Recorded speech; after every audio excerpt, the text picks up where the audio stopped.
Hello and welcome to this thesis presentation on intellectual property as a catalyst for sustainable development.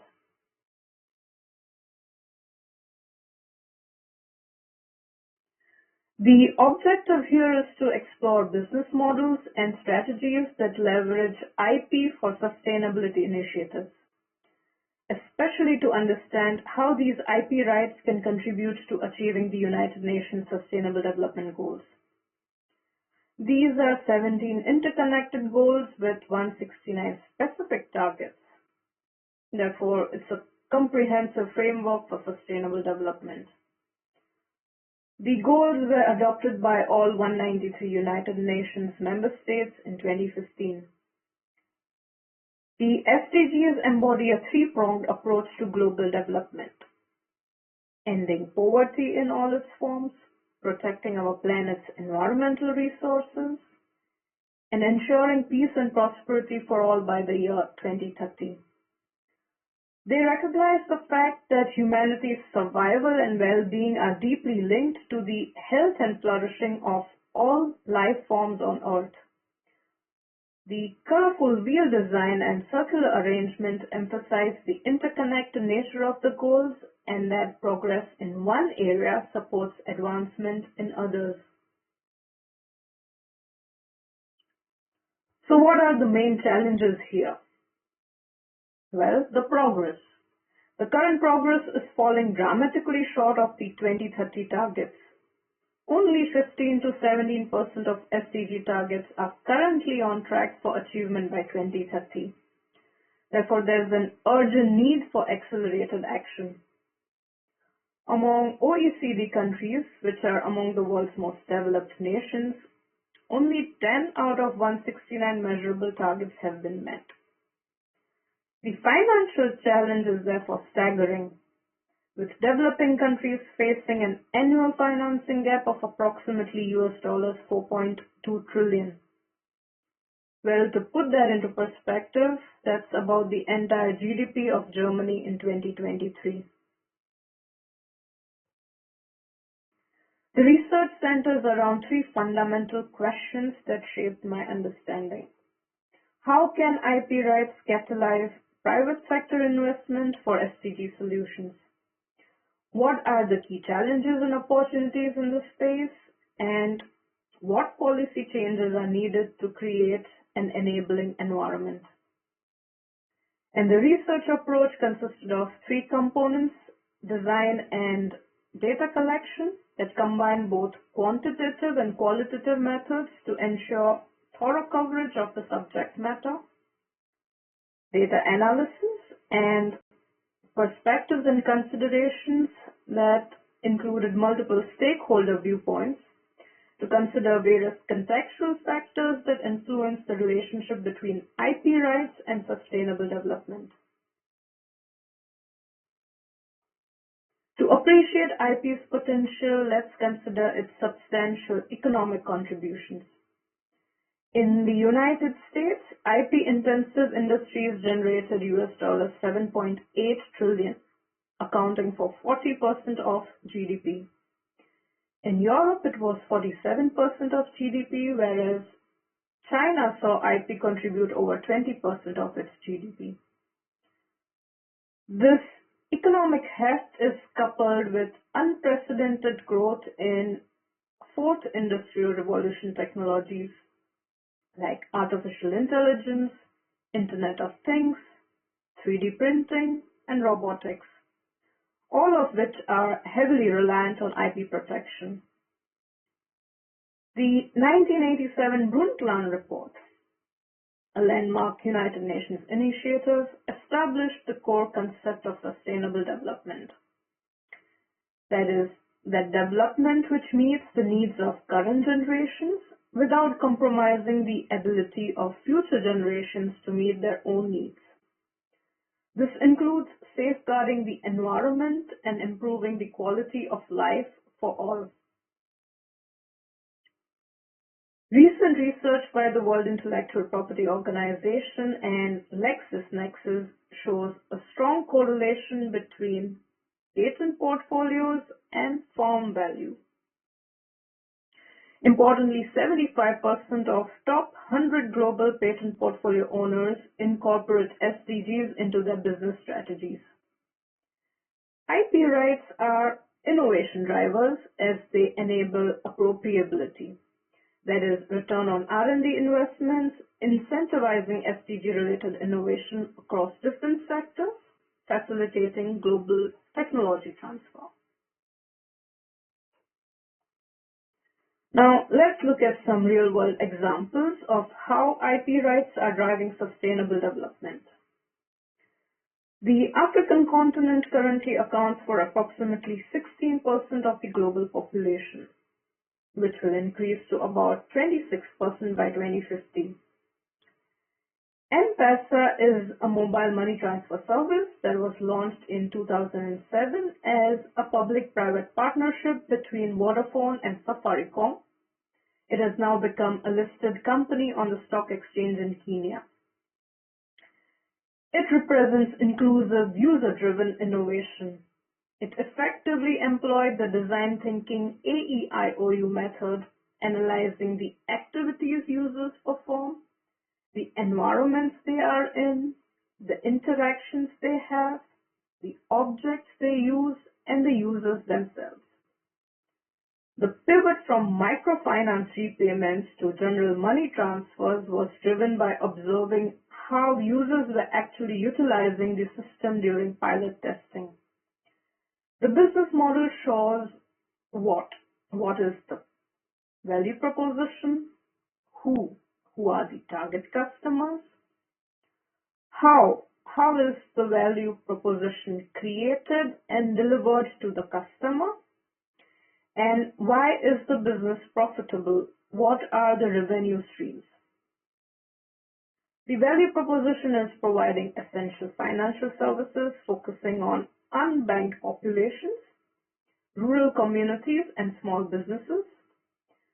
The value chain includes implementing services through mobile technology and an extensive agent network. And why is the company profitable? That is because it captures value through revenue streams like transaction fees, service charges, and microloans. The M-Pesa platform maintains a strong IP portfolio. It has patents, among others, for mobile transactions and device authentication, along with trademarks for M-Pesa and M-Shwari. These are Swahili words for money and loan. In recent years, Safaricom has opened up M-Pesa's APIs, that is, application programming interfaces, allowing third-party developers to integrate M-Pesa functionality into their own applications. This co-creation approach has fostered a vibrant ecosystem of about 60,000 developers. This has in turn spurred further innovation in areas like e-commerce, bill payments, and microinsurance. It has directly addressed SDGs on eradicating poverty, giving access to banking, and reducing income inequalities. M-Pesa generates about $1.3 billion in annual revenue. It has now over 50 million customers in 7 countries. Its economic impact is huge as 59% of Kenya's GDP flows through M-Pesa. The second business case study is on Biocon. Biocon is a biopharmaceutical company with a global presence in over 120 countries. The company focuses on delivering affordable healthcare solutions through multiple business segments. These are biopharmaceuticals and biosimilars, novel biologics, and R&D services.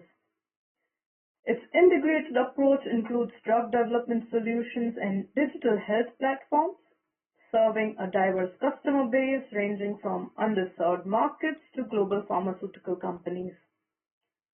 The operational capabilities are anchored by the state-of-the-art manufacturing facilities, R&D infrastructure, and strategic partnerships across academia and industry. The company generates revenue through multiple streams, including product sales, IP licensing, research services, and various partnership agreements. Biocon has a robust IP portfolio of about 1,700 patents and 2,700 trademark registrations. The patents for fusion proteins, peptide mapping, and insulin compounds, along with valuable trade secrets and manufacturing processes, while also maintaining copyrights for software for their Ilaj digital health clinic system that has provided free primary healthcare services to rural communities in India. The company maintains collaborative partnerships with Harvard University, Bristol Myers Squibb, Norbex, Atacia Therapeutics, and Serum Institute of India. With Serum Institute, it provides vaccines for COVID-19, HIV, and dengue. About 5.5 million patients have benefited from biosimilars alone by providing affordable access to treatments on cancer and diabetes. The next case study is on Interface, which is a pioneer for circular economy innovation. It is a leader in sustainable flooring, specifically targeting commercial and institutional spaces. The core business focuses on delivering carbon negative products while extending product life through innovative recycling programs. The Networks program is a collaborative initiative with the Zoological Society of London, creating a sustainable supply chain for discarded fishing nets. The program transforms these nets into nylon yarn used in Interface's carpet tile manufacturing. Over 167 metric tons of waste fishing nets have been collected and recycled. Interface has patents on surface coverings with carbon sequestering materials and recycling technologies. It has brought down its carbon footprint by 96% since 1996 and uses 60% recycled or bio-based content in its products. It has about 3,600 employees and a gross profit margin of 35%. Interface directly contributes to SDGs by providing supplemental income to fishing communities, reducing marine pollution and waste generation through recycling, and creating a circular economic model for manufacturing. Latin America and the Caribbean is considered one of the most biodiverse regions in the world, hosting about 40% of the world's biodiversity and 30% of planet's fresh water. TerraSource is a company in Colombia specializing in market-based biodiversity credits and long-term biodiversity offset projects which span over 30 years. The company has established itself as a pioneer in habitat bank development and management, with 8 out of 11 habitat banks registered in Colombia. So who are the target customers? The target customers span across multiple sectors, including conservation investors, infrastructure developers, mining companies, and government agencies.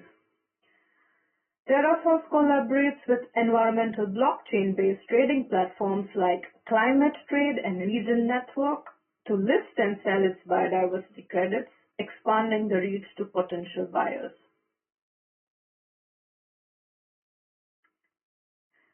Intellectual property of TerraSource includes trade secrets and copyrights covering their habitat banking model, proprietary methodologies, protocols, and GIS mapping systems. The company has sold about $1.8 million in biodiversity credits and has seen a 38% net sales revenue growth. Its work aligns directly with multiple SDGs, including improving resource efficiency, encouraging sustainable corporate practices, and supporting livelihood of local indigenous communities and their traditional knowledge by conserving biodiversity. Let's look at the final case study on Dividuct, which represents sustainable infrastructure and tech transfer. Dividuct operates in a specialized construction sector focusing on stay-able bridges, post-tensioning systems, geotechnical solutions, and infrastructure lifespan management. The company serves a diverse range of customers, including construction companies and government agencies. The engineering services, product approvals, and certifications are complemented by strategic partnerships with suppliers and public research institutions like Fraunhofer Institute and universities like the Technical University of Munich, Braunschweig, and DTU Denmark. The company holds significant intellectual property rights, including patents on de-icing, active and passive de-icing on cables in a bridge system, corrosion protection, cable damping, wind tower assembly, ground anchors, and other geotechnical and digital monitoring solutions. It also maintains valuable trade secrets related to technical processes and engineering data, along with registered trademarks like Dividuct, Dynagrip, Dynabond, Gavi, TV, and Wirex, among others. The company aligns with several sustainable development goals, including renewable energy, developing sustainable, resilient, and inclusive infrastructures, and strengthening resilience and adaptive capacity to climate-related disasters. With that, we move to the section on IP policy framework. What are the current policies? The current IP framework has driven significant innovation, some examples of which include the WTO TRIPS Articles 7 and 8, the Eco-Patent Commons, the Open COVID Pledge, research initiatives and green channels, as well as the Corporate Sustainability Directive. There is still room for improvements to align these with the SDG objectives. Key improvements include enhancing TRIPS flexibilities and transition periods for developing and least developed countries, facilitating open innovation approaches and technology transfer from high-income to least developed countries, harmonizing IP regulations on right to repair, refurbish, and reconstruct across member states to support circular economy principles, simplifying IP protection and registration for informal sectors, especially in least developed countries, and establishing policies to protect biodiversity, traditional knowledge, and cultural expressions. So what are some of the key IP policy recommendations? Well, these include implementing IP rights that allow for more inclusive innovation, building capacity and harmonization of metrics by employing mechanisms like tiered pricing and voluntary licensing for essential technologies. Voluntary licensing gives more control over tech transfer while maintaining innovator incentives and can form trust-based partnerships than compulsory licensing, which only creates more market uncertainty. Then by encouraging patent pools for sustainable development applications, investing in education and providing open educational resources in local languages, and then leveraging digital tools and artificial intelligence to improve IP administration. And with that, we come to the conclusion that IP rights are not just tools of exclusion that create barriers, but they can build bridges that connect innovators across borders. Private businesses can successfully pursue profitability with inclusive IP rights, sustaining their competitive advantage, and at the same time catalyze SDGs by implementing innovative business models that create shared value and can therefore accelerate progress towards sustainable development. These are some of the key references. And with that, I would like to thank Professor Dr. Alexander Wood, sir, Professor Thibault Lelong, and the entire CEPI team for their unwavering guidance and support. Thank you so much.